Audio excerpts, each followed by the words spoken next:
క్రీస్తునందు సోదరి సహోదరులారా, ప్రభువైన యేసుక్రీస్తు నామములో హృదయపూర్వక వందనాలండి. ముందుగా ఇంత మంచి సమయాన్ని ఇచ్చిన తండ్రైన దేవునికి ప్రభువైన క్రీస్తు ద్వారా కృతజ్ఞతాస్తుతులు చెల్లిస్తున్నానండి. అందరూ బాగున్నారండి. వాక్యం చదువుకొని ప్రార్థన చేసుకున్న తర్వాత పాఠంలోనికి వెళదామండి. యోహాను సువార్త 15వ అధ్యాయం 7వ వచనం.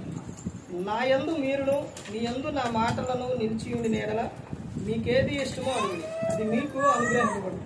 మీరు బహుగా ఫలించడం వలన నా తండ్రి మహిమపరచబడు. ఇందువలన మీరు నా శిష్యులు. ప్రార్థన చేసి పరలోకమందున్న మా తండ్రి, పరిశుద్ధ ప్రేమ గల తండ్రి, గొప్ప తండ్రి, యెహోవా తండ్రి, మీ ప్రియకుమారుడు యేసుక్రీస్తు ప్రభువారి ద్వారా కృతజ్ఞతాస్తుతులు చెల్లిస్తున్నాము నాయన. ఈ కూడికంతట్లో మీరే ఉంది నడిపించండి నాయన. వాక్యం బోధించుండగా వినువారు తండ్రి మంచి రోజంటిని వాక్యానుసారంగా నడిచే భాగ్యం దయచేయండి. వాక్యం బోధించుండగా ఈ లోక సంబంధమైన జ్ఞానంతో కాకుండా మీ జ్ఞానంతో మాట్లాడే భాగ్యం దయచేస్తారని మా ప్రభువైన యేసుక్రీస్తు నామలో వేడుకుంటున్నాం తండ్రి, ఆమేన్. ప్రభువైన యేసుక్రీస్తు నామలో హృదయపూర్వక వందనాలండి. దేవుని కుమారుడు యేసుక్రీస్తు ప్రభువారి లోకానికి వచ్చిన తర్వాత పరలోక రాజ్యం సమీపిస్తుంది కనుక మారు మనసు పొందమని ప్రకటింప మొదలుపెట్టారు. అవశ్యం పాఠం పేరు దేవుడు నీకు మేలులు ఎందుకు చేస్తున్నారో తెలుసా? దేవుడు నీకు మేలులు ఎందుకు చేస్తున్నారో తెలుసా? అందులోని దేవుడు ఎందుకు మేలులు చేస్తుండో విషయాలు చెబుతారా? దేవుడు మేలులు ఎందుకు చేస్తుండో? యేసుక్రీస్తు ప్రభువారు ఆయన ఉండేది ఎక్కడ? పరలోకంలో. పరలోకం యేసుక్రీస్తు ప్రభువారిది. అక్కడి నుంచి ఈ లోకానికి వచ్చి మనందరి కోసం సిలువలో తన ప్రాణాన్ని పెట్టారు. ఎందుకు పెట్టారు? అది మనకు మేలేనా? ఆయన ప్రాణం పెట్టడం ఎందుకనంటే ఆయన రక్తము ద్వారా ప్రతి ఒక్క పాపం కూడా పోతుంది కాబట్టి. ప్రతి ఒక్కరూ కూడా ఆయన ద్వారానే, ఆయన రక్తము ద్వారానే, ఆయన శరీరము ద్వారానే ప్రతి ఒక్కరు కూడా జీవము కలిగి ఉంటారు, రక్షింపబడతారు. కాబట్టి యేసుక్రీస్తు ప్రభువారు ఏం చేశారు? ఈ లోకానికి వచ్చి మనందరి కోసం మరణించారు.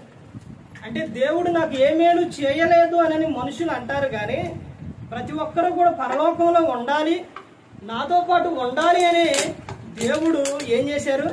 యేసుక్రీస్తు ప్రభువారిని ఈ లోకానికి పంపించారు.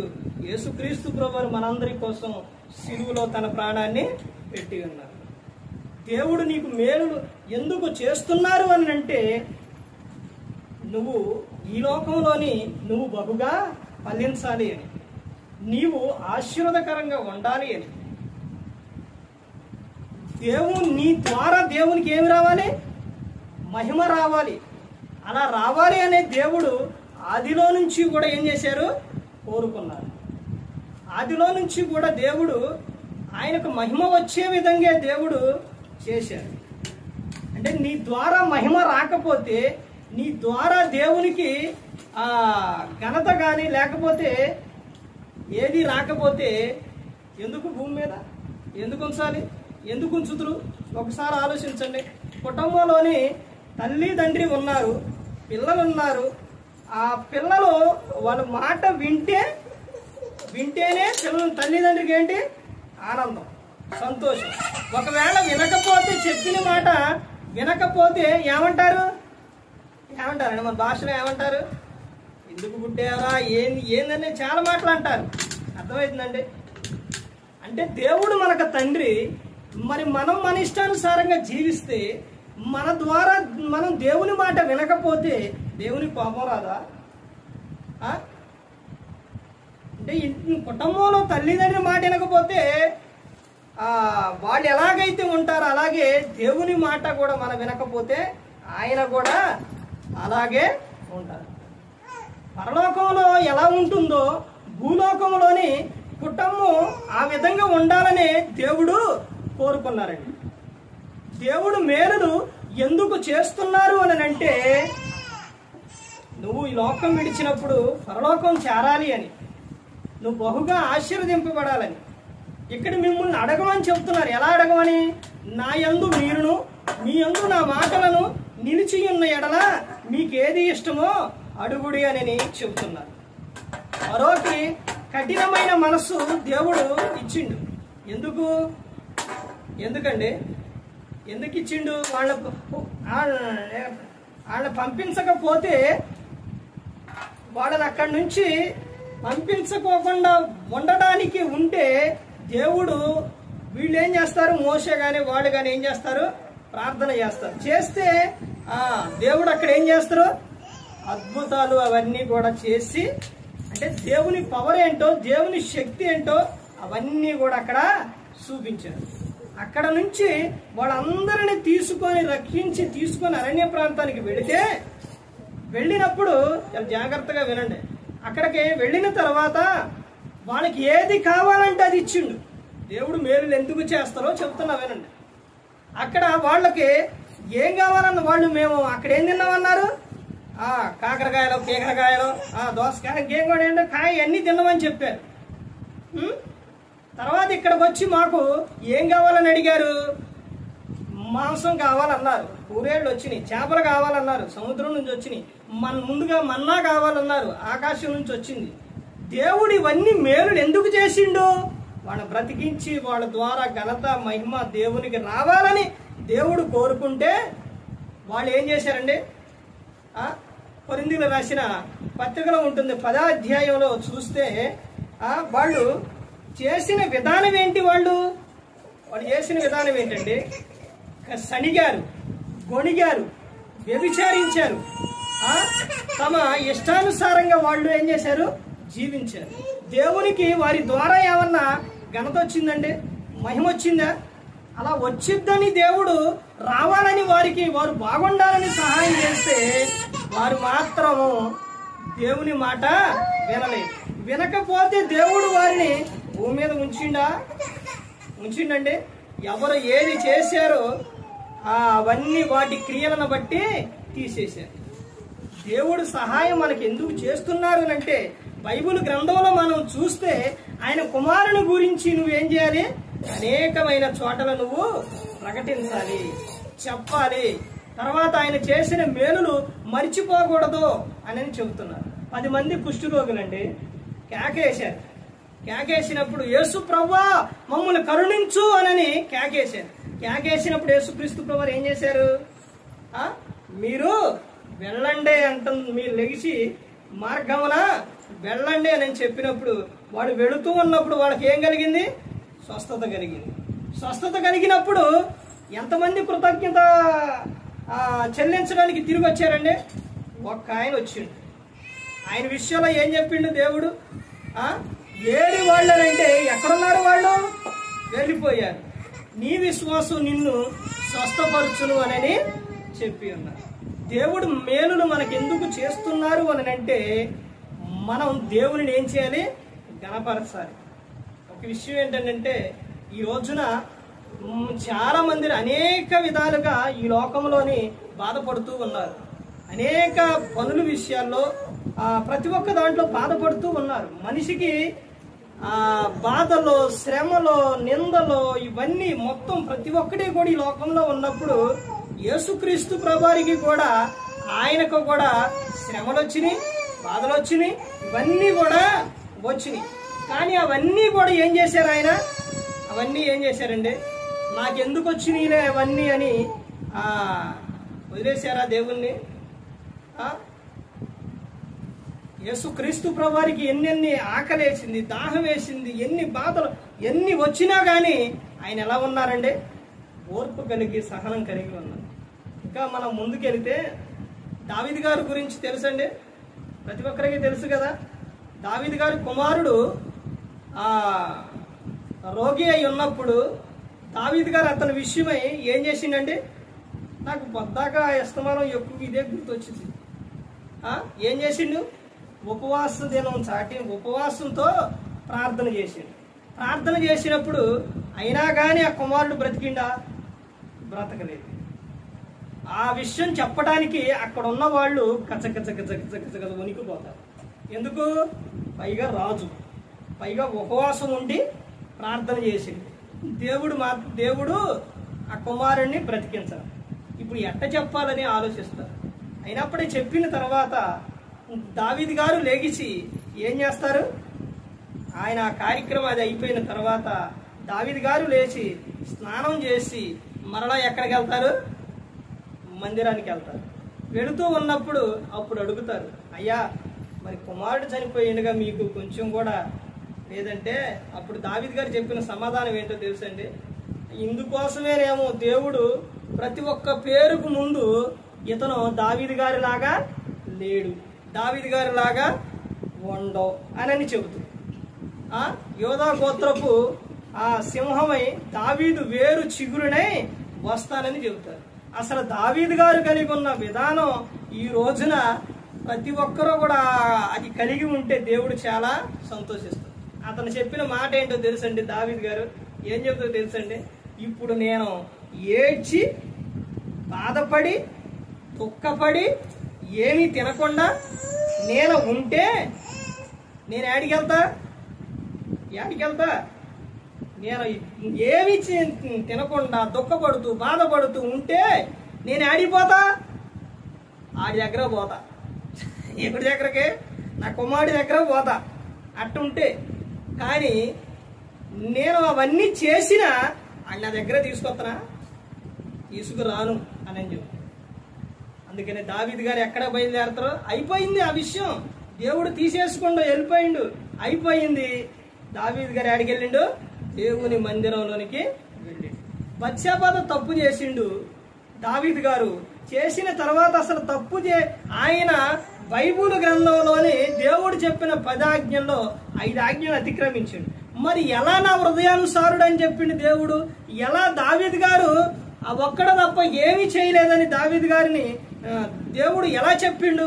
ఎలా క్షమించారనంటే కీర్తనలో 51వ కీర్తనలో చెబుతారు కదా, ప్రభా నా దోషములన్నీ కూడా క్షమించు అని చెబుతాడు. ప్రభా నీ పరిశుద్ధాత్మను నాలో నుంచి తీసేయొద్దు ప్రభా అని చెబుతాడు. పశ్చాత్తాపడతారు దావీదు గారు. ఆయన కన్నీరంట ఎలా ఉండిద్దండి? పరుపు, ఆయన పడుకున్న పరుపు కొట్టుకొని పోతుందంట కన్నీటితో. ఆ విధంగా ప్రార్థన చేసి ఉన్నారు. మన వల్ల ఒకటేనండి, మనకు కావాల్సింది మనం ప్రతి ఒక్కటి కూడా మనం నేర్చుకోవాల్సింది తెలుసుకోవాల్సింది ఏమిటి అని అంటే మన వల్ల ఏమీ కాదు. కానీ మనం చేయవలసింది ఏంటనంటే దేవునికి మొరపెట్టుకోవడం, దేవునికి ప్రార్థన చేయడం. ఏ సమస్య అయినా ఏ బాధ అయినా ఏదైనా కానీ ఆయన వైపే చూస్తాం తప్ప మనం లోకం వైపు చూస్తే ఏం జరిగిద్దో తెలుసండి? లోకంలోకి వెళ్ళిపోతాం, లోకాశలకు వెళ్ళిపోతాం, మందుకు బానిస అవుతాం, కోపపడతాం, లేకపోతే కోపంలో పాపం చేస్తాం, లేకపోతే ఇంకా రకరకాల విధాలుగా వెళ్ళిపోతాం, జీవితం పాడైపోయి. అదే దేవుని వైపు చూస్తే ఇప్పుడు దావీదు గారి గురించి ఎందుకు చెప్పుకోవడం ఒకసారి ఆలోచించండి. దావీదు గారిని దేవుడు అసలు ఎంత ఇదిగా ఎందుకు హెచ్చించిండు ఒకసారి ఆలోచిస్తే ప్రతి ఒక్కసారి చిన్న వయసులో నుంచి కూడా దావీదు గారు ఉన్నంత కాలం కూడా ఎవరి వైపు చూసిండు? దేవుని వైపే చూసిండు. దావీదు గారు రాసిన కీర్తనలో ప్రార్థనలో అద్భుతమైన విషయాలు ఇందాక కుమార్ సహోదరితో చదివించిన విషయం కీర్తనలో 23వ కీర్తన, యెహోవా నా కాపరి నాకు లేమి కలుగుదు, పచ్చికల చోట్ల ఆయన నన్ను పరుండ చేస్తుండ నడిపిస్తారు, కృపాక్షేమంలో నా వెంట వస్తాయని దావీదు గారు చెబుతూ ఉన్నారు. ఆయన వైపు చూడాలండి, ఆయన వైపు చూడాలి. నీకు ఏ బాధ అయినా ఏ సమస్య అయినా ఏదైనా కానీ దేవుని వైపు చూడండి, ఆయనే మనకేం చేస్తారో సహాయం చేస్తారు. ఈ విషయాల్లో దేవుడు చెబుతున్న విషయం ఇర్మియా 33:3, నాకు మొరపెట్టుము నేను నీకు ఉత్తరం ఇచ్చేదను, నీకు తెలియని సంగతులు గూఢమైన సంగతులు నేను నీకు తెలియజేస్తానని చెప్పి. ఫిలిప్పీయులకు 4వ వచనంలో ఎల్లప్పుడూ ఆనందించుడి, మరలా చెప్పుదును ఆనందించుడి, మీ సకలము సకల జనులకు తెలియజేయుడి. ఏదన్నా సమస్య వచ్చినా బాధ వచ్చినా ఏదొచ్చినా వెంటనే ఏడోడ దేవుడు, ఎక్కడో దేవుడు ఉంటే ఎందుకు జరిగిద్దిట? దేవుడు ఉంటే ఇలా జరిగిద్దే అని దేవుణ్ణి అనటం, లేకపోతే ఎందుకులండి ప్రార్థనలో ఎందుకులండి ఇవి అవన్నీ నేను అనటం, ఇవన్నీ కూడా చేయకూడదు. ఇలా ఉంటే నీలో సహనం లేకపోతే నువ్వు ఎలా దేవుణ్ణి చూపిస్తూ అన్ని జనులు ఎలా మారుతారో ఒకసారి ఆలోచించండి. మీ సకలము సకల జనులకు తెలియబడనీయుడేనని చెబుతున్నారు. ఎందుకనంటే ప్రభు సమీపంగా ఉన్నాడు, దేని గురించి కూడా చింతపడొద్దు. ప్రతి ఒక్క విషయంలో ప్రార్థనా విజ్ఞాపనల ద్వారా కృతజ్ఞతాపూర్వకంగా మీ విన్నపములు దేవునికి తెలియచేయడి. అప్పుడు సమస్త జ్ఞానములకు మించిన దేవుని సమాధానం యేసుక్రీస్తు వలన మీ హృదయములకును మీ తలంపులకును కావలియుండును అని చెప్తారు. ఫిలిప్పీయులకు 4:19 ఏమని చెప్తారు? కాగా దేవుడు తన ఐశ్వర్యం చొప్పున క్రీస్తు యేసునందు మహిమలో మీ ప్రతి అవసరం కూడా తీరుస్తానని చెబుతారు. దేవుడు మనకు మేలులు ఎందుకు చేస్తున్నారనంటే ఎందుకు చేస్తున్నారంటే ఒకటే మనం భూమి మీద బహుగా ఫలించాలి. ఇప్పుడు చదవబడిన వచనాలు అక్కడ మరలా చూస్తే చూడండి 8వ వచనం, మీరు బహుగా ఫలించడం వలన నా తండ్రి మహిమపరచబడను, ఇందువలన మీరు నా శిష్యులగుదురు. మీరు భూమి మీద ఏమవ్వాలి అని అంటే భూమి మీద ఏమవ్వాలి? ఏడ్చుకుంటా బాధపడుతూ దుఃఖపడుతూ నా బతుకు ఇంతే అనుకుంటూ ఉండాలని దేవుడు చెప్పిండా? చెప్పలేదండి. మీరు భూమి మీద బహుగా ఫలించాలి. అలా ఫలిస్తే నా తండ్రి మహిమపరచబడుతురు, మీరేమవుతారు? నా శిష్యులు అగుతారు అని చెబుతారు. తర్వాత ఏమని చెబుతున్నారంటే మీరు బహుగా ఫలించడం వలన నా తండ్రి మహిమపరచబడును, ఇందువలన మీరు నా శిష్యులగుదురు. తండ్రి నన్ను ఎలాగో ప్రేమించును, నేను మిమ్మల్ని అలాగో ప్రేమించదని నా ప్రేమయందు నిలిచియుండుడి. నా ప్రేమయందు మీరేమవ్వాలి? నిలిచియుండాలి. దేవుడు మనకు మేలు ఎందుకు చేస్తున్నారనంటే ఒకటి, దేవునికి ఏమి రావాలి? మహిమ రావాలి. మనం అలా బహుగా ఫలించడం వలన యేసుక్రీస్తు ప్రభువారికి మనం ఏమవుతాం? శిష్యులు అవుతాం. తర్వాత కుమారుని గురించి అనేక చాటలు అనేక ప్రాంతాలలో ఏం చేయాలి? ప్రకటించాలి. నిత్యం మన కుటుంబంలో ఏముండాలి? ప్రార్థన ఉండాలి. ప్రార్థన ఉంటే కుటుంబంలో ఇంటి చుట్టూ దేవుని దూతలు, దేవుని కృప, దేవుని కాపుదల ఉంటుందండి. అర్థమైందండి? ఏ విషయాల్లో దిగులు పడదు, ఏ విషయాల్లో బాధపడదు. ప్రతి ఒక్క విషయంలో కూడా దేవుని వైపు చూడండి. ఆయన వైపు ఉండి మోకాళ్ళు వేసి ప్రార్థన చేస్తే దేవుడే మనకేం చేస్తారో సహాయం చేస్తారు. ప్రతి ఒక్కటే ప్రభువా నీ చిత్తం ఎలా ఉందో నీ చిత్త ప్రకారంగా నీ చిత్తాన్ని మేము నెరవేర్చే వారిగా ఉండాలి అని చెప్పాలి. దేవుడు మేలు చేస్తారండి, సహాయం చేస్తారు. ఎలా చేస్తారు అని అంటే మనందరి కోసం ప్రాణం పెట్టారు, కాపాడారు. లేకపోతే అపవాది ఎరలో పడి మనిషి ఎంత భయంకరంగా ఉంటారో తెలుసండి. దేవుడు ఆ కాలంలోని పాత నిబంధన కాలంలోని వాళ్ళందరినీ ప్రవక్త వస్తుండో ఇక ముగిస్తాను. 9 గంటలకల్లా చెప్పానుగా, 9 గంటలకల్లా ముగించేస్తాను. సమయం అనేది చాలా ప్రాముఖ్యమైందండి. ఎందుకనంటే 8 గంటలకని నేను పెట్టినప్పుడు షాపుకాడ 8:45 అయితే 15 నిమిషాలు అక్కడ కట్టేది, అక్కడ నుంచి ఇక్కడికి రావాలని వచ్చి 11 నిమిషాలలో బయలుదేరే. అక్కడ నుంచి ఇక్కడికి ఇంకా 2-3 నిమిషాలు ఉండగానే వచ్చేది. ఎందుకంటే సమయాన్ని సద్వినియోగం చేసుకోవాలి. అలాగే సమయం పెట్టాం కదా, సమయానికే ఇది చేస్తాం. ఎందుకనంటే సేవకులు చాలా మంది ఎక్కువగా ఇప్పుడు ప్రతి ఒక్కరూ కూడా మైకు వచ్చింది అనుకోండి, ఎంతసేపు నిన్న వివాహంలో ఇదే చెప్పారు. ఎంతసేపు అంటే ఎంతసేపు అయినా గంటల మాట్లాడుతూనే ఉంటారు. అంటే వాళ్ళ ఉద్దేశం ఏంటనంటే ఇప్పుడు మీకు ఒక విషయం చెప్పి ఇక మా పాటలోకి 2 విషయాలు చెప్పి ముగించేస్తాం. ఏంటంటే ఇప్పుడు తల్లిదండ్రి పిల్లల విషయాల్లో ఏం చేస్తారు? పిల్లలు బాగుండాలని, వాళ్ళు చక్కగా ఉండాలని, బలంగా ఉండాలని వాళ్ళ కోసం ఏం చేస్తారు? బాగా తినిపిస్తారు, పెడతారు. తింటా తినమా తిను అని నోటు ఉగ్గుతా ఉంటారు, అని పెడుతుంటారు. తర్వాత అలా పెట్టేటప్పుడు ఎక్కువైంది అనుకోండి ఏం చేస్తారు? అని కక్కుదు. అలాగే ఇప్పుడు సేవకులు కూడా ఏంటనంటే వాళ్ళు బాగుండాలి, బలంగా ఉండాలి, ఫలించాలని వాక్యాన్ని ఏం చెప్తున్నారు? బాగా ఎక్కువ పెడుతున్నారు. ఎక్కువ ఈయనేం చెప్తున్నారు? ఆ పిల్లవాడు చేసినట్టే ఈ వాక్యాన్ని మర్చిపోతున్నారు. అర్థమైందండి? వాళ్ళు బహుగా బాగుండాలని ఆ పిల్లోళ్ళు బలంగా ఉండాలనే పెడతారు. వీళ్ళు కూడా అంతే. అర్థమవుతుందండి? అందుకే పెట్టేది. అందుకని ప్రతి ఒక్కరు కూడా గమనించుకోవాలి, ప్రతి ఒక్కరు కూడా తెలుసుకోవాలి. మనం భూమి మీద ఎలా ఉండాలని దేవుడు కోరుకుందంటే బహుగా ఫలించాలి. ఒకటేనండి, ప్రార్థన ఉన్న కుటుంబం, ప్రార్థన జీవితం కలిగి ఉన్నప్పుడు, ప్రార్థన అనేది దేవునితో సహవాసం కలిగి మనం ఉన్నప్పుడు మనం బహుగా ఏమైతూ ఫలిస్తాం. దేవుడు మేలులు చేసి ఆయన కాదు అనే మాట ఎక్కడ ఉందా బైబిల్లో? అసలు ఎన్ని విషయాల్లో దేవుడు నిన్ను ఆశీర్వదిస్తారో తెలుసండి. ఎందుకని ఇంత విధంగా దేవుడు ఆశీర్వదిస్తారో, ఎందుకు నిన్ను ఫలించే విధంగా భూమి మీద చేస్తుండో ఆయన ఎప్పుడన్నా గమనించారా? ఎందుకబ్బా ఎందుకు చేస్తుండో దేవుడు, నాకు ఇవన్నీ ఎందుకు ఇస్తాడో, నువ్వేం చేసినావు అని ఇస్తాడు దేవుడు. మనందరికీ ఎందుకు ప్రతిరోజు గాలి ఇస్తుండో, ప్రతిరోజు తినడానికి ఇస్తుండో, ప్రతిరోజు అన్ని ఇస్తుండో దేవుడు మన ఎందుకు మనకు కావాల్సిన అన్ని దేవుడు మనకు ఇస్తూ ఉండో ఎప్పుడన్నా ఆలోచించారండి? ఆలోచించలేదా? ఎప్పుడు ఈ ఆలోచన రాలేదా? ఎందుకో చెప్పండి. ఎక్కువగా దేవుడు కుటుంబ విషయాన్ని తీసుకొచ్చి, కుటుంబం ఆదిలోని దేవుడు ఏర్పరిచింది ఏంటి? కుటుంబం. ఆ కుటుంబ విషయాన్ని పోలి చెబుతాడు.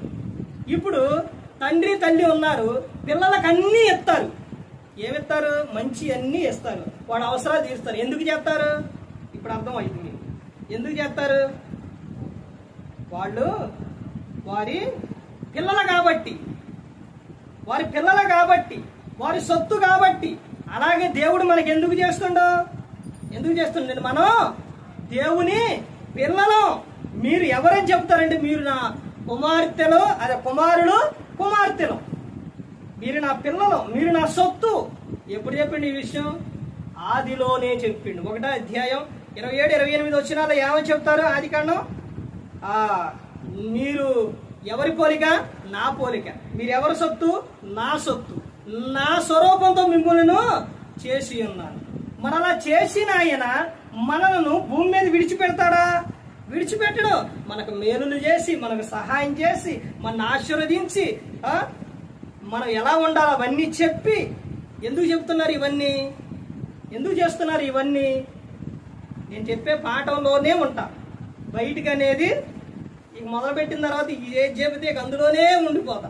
అర్థమైందండి? ఎందుకు చేస్తున్నారంటే 2 ఉన్నాయి. ఏంటది? ఒకటి పరలోకం, ఒకటి నరకం. పరలోకంలో ఉంటే ఆనందం, సంతోషం.